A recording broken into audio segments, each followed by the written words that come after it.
Okay, let's talk about artificial intelligence. It's everywhere, right? It's changing our world in ways we're still trying to wrap our heads around. But the real question is, where's this all going? So, in this explainer, we're going to trace the path of AI, starting with the tools we have right now, today, and follow it all the way to a future that might just change what it even means to be human. I mean, listen to the people who are actually building this stuff. Their vision is, well, it's massive. Take Demis Hassabis, the CEO of Google DeepMind. He's not just talking about making better chatbots. He's saying AI is the key to solving some of our biggest problems. We're talking about finding cures for diseases, new energy sources, a totally different future for all of us. So that's the big question, right? I mean, how do you get from asking your phone for a good pasta recipe to actually curing cancer? It feels like a huge, almost impossible job. So how does that journey even begin? Well, it all starts with something we are absolutely drowning in every single day: data.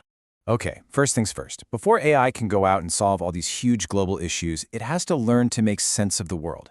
And its first big job really is to help us make sense of it, to help us find the meaning in these just gigantic mountains of information we generate all the time.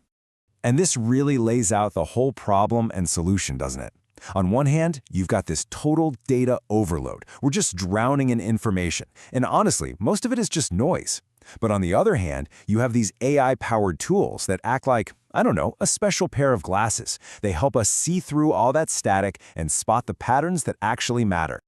And listen, this isn't science fiction. This is happening right now. You've got tools out there like Tableau Public, Datawrapper, Infogram. They're already using AI to do exactly this. They take these, boring spreadsheets and turn them into these amazing, clear visuals.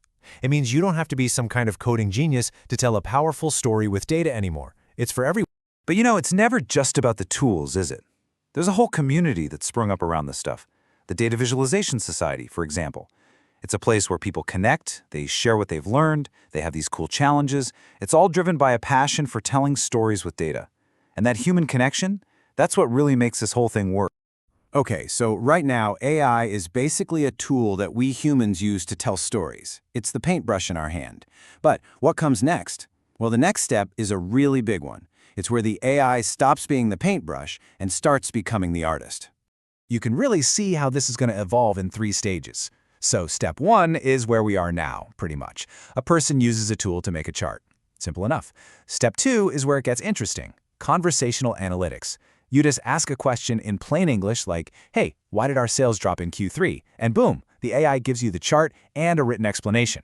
But step 3, that's the real game changer. The AI just watches the data all the time, 24/7, and it only bothers you when it finds something you absolutely need to know. And get this is where it gets incredibly powerful.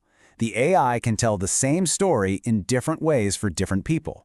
So you've got one big data set, right?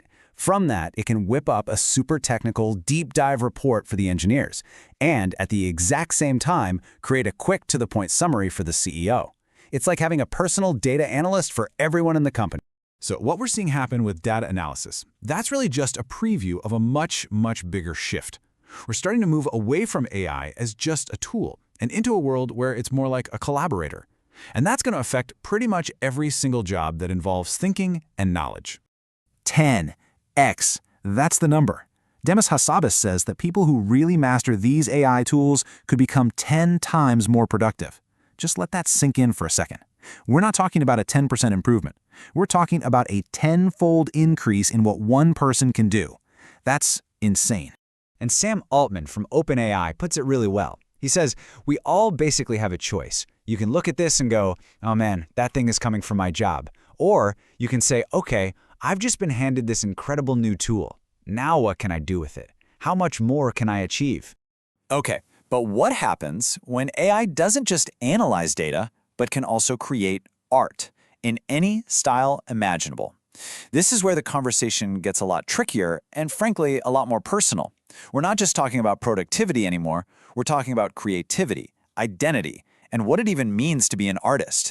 And this has really split the creative world right down the middle. On one side, you have artists who are understandably upset. They feel like their work, their style is being stolen. But on the other side, you have creators who see this as the most amazing tool they've ever been given for making new things.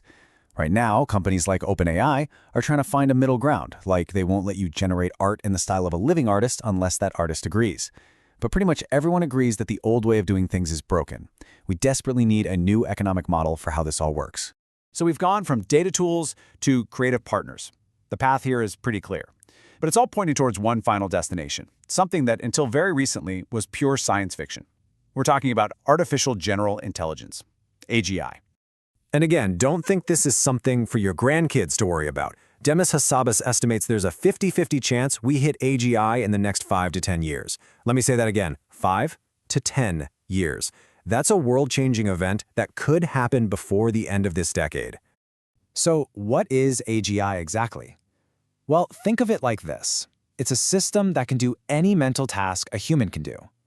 And while the AI we have today is, amazing, it's not AGI. Not yet.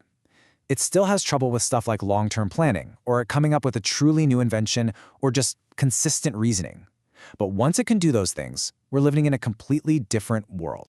Now, if we get this right, the upside is it's almost hard to imagine. People call it a future of radical abundance. Imagine an AI that could help us cure Alzheimer's, or finally crack fusion energy, or figure out how to give everyone on Earth clean water.